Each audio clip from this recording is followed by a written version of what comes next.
Hello everyone, welcome to our YouTube channel Education Candle. My name is Anjali Sharma. कैसे हैं आप सब? आई होप कि आप ठीक होंगे और अच्छे से अपने एग्ज़ाम के लिए प्रिपरेशन कर रहे होंगे। सो हम फर्स्ट सेमेस्टर का कम्युनिकेशन स्किल्स जो सब्जेक्ट है वो स्टार्ट कर चुके हैं और आज उसकी सेकंड क्लास है। तो आज का जो टॉपिक है हमारा वो है टाइप्स ऑफ कम्युनिकेशन। तो चलिए इस टॉपिक को स्टार्ट करते हैं। इसके लिए आपको आपकी स्क्रीन पे एक पूरा टेबल दिखाया जा रहा है टाइप्स ऑफ कम्युनिकेशन का। जो हमारे टाइप्स ऑफ कम्युनिकेशंस होते हैं ये 2 टाइप्स के होते हैं, based on communication channel and based on style and purpose. सबसे पहले हम बात करेंगे बेस्ड ऑन कम्युनिकेशन चैनल्स की। इसका मतलब है कि हम इसमें ये जानेंगे कि जो हमारे कम्युनिकेशंस के चैनल होते हैं उनके बेसिस पर हम इसे कितने पार्ट्स में डिवाइड कर सकते हैं, यानी कि जो चैनल हम यूज़ करते हैं कम्युनिकेशन के वो कितने टाइप्स के होते हैं। सो ये आपके 2 टाइप्स के होते हैं। First is non verbal and second one is verbal. सबसे पहले जान लेते हैं कि नॉन वर्बल कम्युनिकेशन क्या होती है। कम्युनिकेशन थ्रू गेस्चर और posture is known as non verbal communication. It means कि जो आपकी कम्युनिकेशन बिना वर्ड्स के की जाती है उनको हम कहते हैं नॉन वर्बल कम्युनिकेशन। यानी कि यहाँ पे आप किसी भी वर्ड का यूज़ नहीं करते हैं, यहाँ आप सिर्फ यूज़ करते हैं अपने फेशियल एक्सप्रेशन का। आप सिर्फ अपने फेशियल एक्सप्रेशन से सामने वालों को ये बता सकते हैं कि आप क्या फील कर रहे हैं। आपका जो गेस्चर और पोस्चर होगा वो सामने वाले को बताएगा कि what do you feel right now. Okay, so इसे हम कहते हैं नॉन वर्बल कम्युनिकेशन। अब इसके अगर हम एग्जाम्पल देखें तो वो होगा आपका एंगर, लव, हेट, हैप्पीनेस। ये सब आप किसी को भी समझा सकते हैं सिर्फ अपने फेशियल एक्सप्रेशन से। अब जैसे कि आपको आपकी स्क्रीन पे ये कुछ फेस एक्सप्रेशन दिखाए जा रहे हैं जिसको देख के आप आराम से समझ सकते हैं कि ये कैसा फील कर रहे हैं। फर्स्ट इमेज जो है आपकी वो एंगर दिखा रही है। तो ये तो आप अपनी डेली लाइफ में भी देखते होंगे कि अगर कोई आपसे गुस्सा है तो उसे आकर आपको बताने की ज़रूरत नहीं पड़ती कि वो आपसे गुस्सा है। आप उसका बस फेस देख के बता सकते हैं कि वो आपसे गुस्सा है। आप नॉर्मली उनसे पूछ भी लेते हैं कि क्या बात है, तुम हमें इग्नोर क्यों कर रहे हो या ऐसे क्यों देख रहे हो। तो उसमें क्या हुआ, सामने वाले ने आके आपको ये नहीं बताया कि वो किसी बात पे आपसे नाराज़ है। आपने उसके फेस के एक्सप्रेशन को देखा और आपने जान लिया कि वो क्या फील कर रहा है। ऐसे ही आपके बाकी के एक्सप्रेशंस होते हैं जैसे कि जॉय, सरप्राइज, डिस्गस्टिंग, सैडनेस और फियर।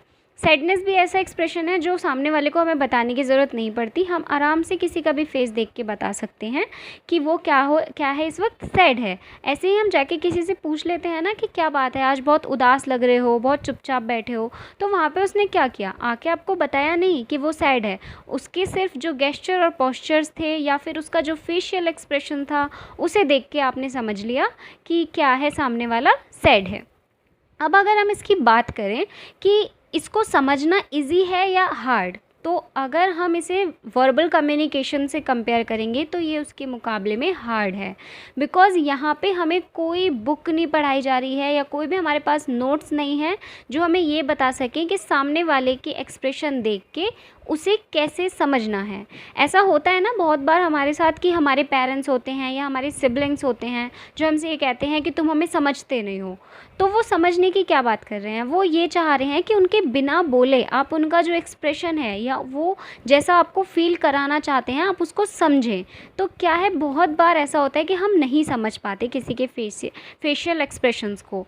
तो क्यों नहीं समझ पाते, क्योंकि वहाँ पे किसी भी वर्ड्स का यूज़ नहीं किया जा रहा है, कोई भी पढ़ाई आपको नहीं पढ़ाई गई है। तो इसीलिए अगर आपका कंपैरिजन पूछा जाएगा कि नॉन वर्बल या वर्बल कम्युनिकेशन में से कौन सी कम्युनिकेशन इजी होती है, तो आप कहेंगे वर्बल कम्युनिकेशन, क्योंकि वहाँ पे सामने वाला आपको बोल कर बता सकता है कि वो क्या फील कर रहा है। लेकिन यहाँ पर आपको क्या करना होता है, किसी के भी फेस के एक्सप्रेशन देख के समझना होता है कि वो क्या फील कर रहा है या वो आपको क्या बताना चाह रहा है। अब हमारे सेकंड पार्ट पे आते हैं जो है verbal communication. So verbal communication क्या होता है, communication with words is called verbal communication which can be written और oral. Effective communication needs language. There are many forms in which verbal communication can takes place. It means कि वो communication जिसमें आप क्या करते हैं, वर्ड्स का use करते हैं। जैसे कि मैं इस वक्त क्या कर रही हूँ, वर्बल कम्युनिकेशन कर रही हूँ। अगर मैं आपके सामने होती तो मैं क्या करती, वर्बल के साथ साथ नॉन वर्बल कम्युनिकेशन भी करती, क्योंकि जब मैं आपको कुछ समझाती तो उसके अकॉर्डिंग मेरे फेस के एक्सप्रेशन भी होते, आप उसे देख के बता पाते या उसे देख के समझ पाते कि मैं क्या आपको एक्सप्लेन करने की कोशिश कर रही हूँ। लेकिन क्योंकि मैं आपको आपकी स्क्रीन पे दिखाई नहीं दे रही हूँ, तो इस वक्त मैं क्या कर रही हूँ, सिर्फ वर्बल कम्युनिकेशन कर रही हूँ। वर्बल कम्युनिकेशन भी हमारी 2 टाइप्स की होती हैं, पर उस पे हम बाद में आएंगे, पहले वर्बल कम्युनिकेशन के बारे में जान लेते हैं। तो ऐसी कम्युनिकेशन जिनको हम क्या करते हैं, वर्ड्स का यूज़ करके करते हैं, उसे हम कहते हैं वर्बल कम्युनिकेशन। ये जो हमारी वर्बल कम्युनिकेशन होती है, ये रिटन भी हो सकती है या ओरल भी हो सकती है। जैसे कि मैंने आपको बताया, इसके भी 2 टाइप्स की होती है। तो वर्बल कम्युनिकेशन में हमारे जो 2 टाइप्स होते हैं वो होते हैं रिटन एंड ओरल। रिटन मतलब कि आप किसी चीज़ को लिख के सामने वाले को बता रहे हैं। आप अपनी जो बात है या अपनी जो इन्फॉर्मेशन है, जब आप सामने वाले को लिख कर बताते हैं तो उसे हम कहते हैं written verbal communication. It means जैसे कि आपका क्वेश्चन पेपर हो गया, क्वेश्चन पेपर में आप क्या कर रहे हैं, वहाँ पे आप सिर्फ लिख कर आ रहे हैं ना, आपने वर्ड्स का यूज़ किया, लिख कर लिखा आपने वर्ड्स को, और फिर वो जो आपकी कॉपी थी वो वहाँ गई एग्ज़ामिनर के पास, उसने चेक करी, तो आप दोनों के बीच में क्या हुआ, नॉन वर्बल कम्युनिकेशन नहीं हुआ, सॉरी, यहाँ पे आपके बीच में हुआ रिटन वर्बल कम्युनिकेशन। ठीक है। और वैसे ही अगर हम ओरल की बात करें कि ओरल वर्बल कम्युनिकेशन क्या होती है, तो ओरल में वो होता है जब हम सामने वाले को अपनी बात समझा रहे होते हैं बोलकर, जो कि इस वक्त मैं कर रही हूँ। ठीक है। अब अगर इसके एग्जाम्पल देखें हम, तो इसके एग्जाम्पल क्या होंगे, मैसेज में be conveyed on the telephone and through a voice mail. It means कि वो मैसेज जो आप टेलीफोन पे करते हैं, जैसे कि अगर आप फ़ोन पे किसी से बात कर रहे हैं तब भी आप क्या कर रहे हैं, ओरल कम्युनिकेशन कर रहे हैं। आपने किसी को वॉइस मेल भेजा है तब भी आप ओरल कम्युनिकेशन कर रहे हैं, क्योंकि यहाँ पे आपने क्या किया है, लिख कर नहीं बताया, उन्हें बोल कर बताया है। तो ओरल मीन्स जब आप बोलकर किसी को अपनी जो बात है या अपनी जो इन्फॉर्मेशन है वो बताते हैं, और रिटन्स मीन जब आप लिख कर उन्हें बताते हैं। जैसे कि अगर आप कोई लेटर लिख रहे हैं या कोई एप्लीकेशन लिख रहे हैं या फिर कोई ईमेल भी लिख रहे हैं, तो वहाँ पे आप क्या यूज़ कर रहे हैं, रिटन वर्बल कम्युनिकेशन। ओके, यहाँ पे आपकी स्क्रीन पे आपको एक एग्जांपल भी दिखाया जा रहा है, एक पिक्चर दिखाई जा रही है। यहाँ पे ये जो दोनों हैं ये क्या कर रहे हैं, वर्बल कम्युनिकेशन कर रहे हैं। ठीक है। अब आते हैं दोबारा हमारी टेबल पे वापस। यहाँ पे हमने क्या बताया हुआ है कि जो वर्बल कम्युनिकेशन होती है वो 2 टाइप्स की होती है, रिटन एंड ओरल। अब ओरल कम्युनिकेशन भी हमारी 2 टाइप्स की होती है। First one is face to face and second one is distance. So face to face का अगर हम एग्जांपल देखें तो वो आपकी ये वाली इमेज हो गई। यहाँ पे ये क्या कर रहे हैं, face to face oral verbal communication कर रहे हैं। वहीं डिस्टेंस की अगर हम बात करें तो हम लोग क्या कर रहे हैं इस वक्त, हम लोग अभी कम्युनिकेशन नहीं कर रहे हैं एक्चुअली, क्योंकि मैंने आपको हमारी प्रीवियस वीडियो में बताया था कि कम्युनिकेशन वहाँ होती है जहाँ 2 लोग हों, एक सेंडर और एक रिसीवर। और ऐसा ज़रूरी नहीं है कि आप सिर्फ अपनी बात सामने वाले को बोल रहे हैं और उसे समझ नहीं आ रहा है तब भी आप उसे कम्युनिकेशन बोलेंगे। कम्युनिकेशन हम लोगों के बीच में तब होगा जब मैं जो आपको बताना चाह रही हूँ वो आप अच्छे से समझ जाएं। तो अब हम कम्युनिकेशन कर रहे हैं नहीं, ये आप पे डिपेंड करता है। मैं नहीं बता सकती कि हम लोगों के बीच में कम्युनिकेशन हो रहा है या नहीं हो रहा है।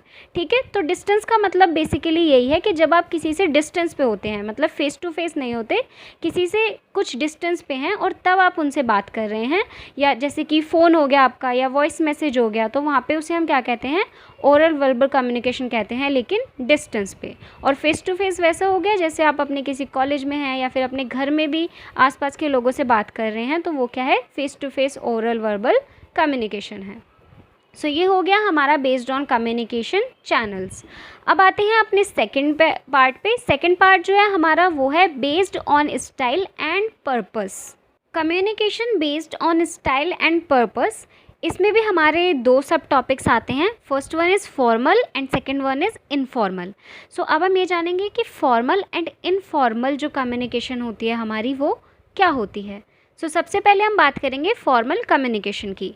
Formal communication refers to interchange of information officially. It means कि जब आप ऑफिशियली किसी भी अपनी इंफॉर्मेशन को एक्सचेंज करते हैं सामने वाले से, उसे हम कहते हैं फॉर्मल कम्युनिकेशन। सो फॉर्मल कम्युनिकेशन को अगर आपको इजी वे में समझना है तो एक एग्जांपल लेके चलते हैं। आप और आपके टीचर जब आप दोनों आपस में बात कर रहे होते हैं तो आप किस स्टाइल में बात कर रहे होते हैं, वो होता है आपका फॉर्मल कम्युनिकेशन। आप जब अपने टीचर्स से बात कर रहे होते हैं तो सबसे पहले उन्हें विश करते हैं, फिर उन्हें सर कह के बहुत ही आराम से और बहुत ही अच्छे वर्ड्स चूज़ करते हैं और फिर उसके बाद उनसे बात करते हैं, और आपके जो बात करने का स्टाइल होता है वो भी बहुत ही डिफरेंट होता है। वहीं अगर आप अपने किसी फ्रेंड से बात कर रहे हैं तो वहाँ पे आप क्या करते हैं, ज़रूरी नहीं है कि आप बहुत ही आराम से बात करें या बहुत ही अच्छे वर्ड्स चूज़ करें। आप कुछ भी बोल देते हैं बिना सोचे समझे, चिल्ला के या प्यार से, कैसे भी बात कर सकते हैं अपने दोस्त से। लेकिन वहीं आप अपने जो टीचर हैं उनसे कैसे भी बात नहीं कर सकते। वहाँ पे आप बहुत ही चूज़न वर्ड्स लेते हैं, बहुत ही ऐसे वर्ड्स लेते हैं जो बहुत ही अच्छे हों या बहुत ही पोलाइट क्या करें, साउंड करें। तो ऐसे वर्ड्स आप चूज़ करते हैं और फिर अपने टीचर्स से बात करते हैं या अपने पेरेंट्स से बात करते हैं। तो वो होती है आपकी फॉर्मल कम्युनिकेशन। फॉर्मल कम्युनिकेशन में पेरेंट्स नहीं आते क्योंकि उनसे भी आप कभी कभी इनफॉर्मल होके बात कर लेते हैं। फॉर्मल कम्युनिकेशन में बेसिकली ऑफिशियल चीज़ें आती हैं, जैसे कि आपके टीचर्स हो गए, आपके प्रिंसिपल्स हो गए, या फिर अगर आप कहीं जॉब पर हैं तो आपके जो सीनियर हैं आपसे वो हैं, या फिर आपके जो बॉस हैं वो हैं। तो जो भी आपके ऑफिशियल चीज़ें होती हैं, जब भी आप ऑफिशियल लेवल पे अपनी कोई इन्फॉर्मेशन या अपनी कोई न्यूज़ शेयर कर रहे होते हैं तो वहाँ पे आप क्या करते हैं, फॉर्मल कम्युनिकेशन का यूज़ करते हैं। वहीं अगर हम इनफॉर्मल कम्युनिकेशन की बात करें तो इनफॉर्मल कम्युनिकेशन नॉर्मली यूज़ की जाती है फ्रेंड्स और रिलेटिव्स में, यानी कि अपने दोस्तों और अपने रिश्तेदारों के साथ आप इनफॉर्मल होके बात करते हैं। अगर मैं अपनी और आपकी बात करूं तो अभी हम फॉर्मली बात कर रहे हैं। अभी मैं आपसे ऐसे बात नहीं कर सकती कि और भाई समझ आया है नहीं आया, नहीं कह सकती ना। मैं आपसे बहुत ही आराम से बोल रही हूँ कि आपको समझ आया या नहीं आया। आपको समझ नहीं आया तो आप मुझे कमेंट करके बताइए। तो ये क्या है, ये मैं आपसे बहुत ही फॉर्मल होके बात कर रही हूँ। वहीं अगर मैं अपनी किसी दोस्त से बात करूँ या अपने किसी रिलेटिव से बात करूँ तो मैं इस वे में बात नहीं करूँगी जिस वे में मैं आपसे बात कर रही हूँ। ठीक है, तो ये डिफरेंस है फॉर्मल और इनफॉर्मल कम्युनिकेशन में। इनफॉर्मल कम्युनिकेशन में हम क्या करते हैं, कुछ भी ऐसा स्पेशल वर्ड्स ढूंढ के नहीं लाते जिससे कि सामने वाले को हम पोलाइट फील कराएं, या फिर सामने वाले को ऐसा लगे हमसे बात करके कि हम बिल्कुल भी उनको गुस्सा नहीं दिखा रहे हैं या अपनी बात उन पर थोप नहीं रहे हैं। ठीक है, तो वो होती है हमारी फॉर्मल कम्युनिकेशन। और इनफॉर्मल में क्या होता है, हम कैसे भी किसी भी वे में सामने वाले से बात कर लेते हैं, लेकिन ज़रूरी नहीं है कि वो वे भी गलत ही हो। इनफॉर्मल में भी अलग अलग वेज़ होते हैं, जैसे कि आपके अपने दोस्तों से बात करने का वे और अपने पेरेंट्स से बात करने का वे। दोनों इनफॉर्मल वे हैं लेकिन उनके भी कुछ लिमिट्स हैं जहाँ जो आपको फॉलो करनी पड़ती है। अब अगर हम इनफॉर्मल कम्युनिकेशन की बात करें तो इनफॉर्मल कम्युनिकेशन जो है वो अच्छे रिलेशंस बनाने में बहुत काम आती है। जब आप सामने वाले से इनफॉर्मल होके बात करते हैं तो वहाँ पे क्या होता है, आपके जो रिलेशन होते हैं वो बहुत ही अच्छे बन जाते हैं। लेकिन अगर आप फॉर्मल कम्युनिकेशन करेंगे तो वहाँ पे क्या होगा, आपकी एक पर्सनैलिटी दिखती है। आप दिखते हैं कि आप किस जगह से आए हैं या कैसे लोगों में से उठकर आए हैं, वो क्या दिखाती है, आपकी पर्सनैलिटी दिखाती है। तो इसीलिए बोलते हैं कि जब आप अपने कॉलेज में हैं या अपनी जॉब्स पर हैं तो बहुत ही फॉर्मल रहें, फॉर्मल कपड़े पहने, फॉर्मल तरीके से बातें करें, क्योंकि वहाँ पे क्या होता है वो आपका इम्प्रेशन शो करता है। वहीं अगर आप किसी शादी में जाते हैं तो वहाँ पे इतना फ़र्क नहीं पड़ता कि आप सामने वाले को जाके बिल्कुल good morning good evening wish कर रहे हैं या नहीं, या फिर आप सामने वाले को ये कह रहे हैं कि सर आपके लिए कुछ लेकर आऊँ। ऐसे तो नहीं बात करते ना अपने रिलेटिव्स से। तो ये हमारे डिफरेंस होता है फॉर्मल और इनफॉर्मल कम्युनिकेशन में। सो आज के लिए बस इतना ही। आई होप कि आपको वीडियो पसंद आई हो और आपको अच्छे से समझ भी आया हो। अगर आपको अभी भी कोई भी डाउट रह गया हो किसी भी टॉपिक में तो आप मुझे कमेंट करके बता सकते हैं कि आपको कौन सा टॉपिक समझ नहीं आया। मैं कोशिश करूँगी कि हमारी नेक्स्ट वीडियो में आपको वो अच्छे से एक्सप्लेन कर सकूँ। So thanks for watching. Thank you.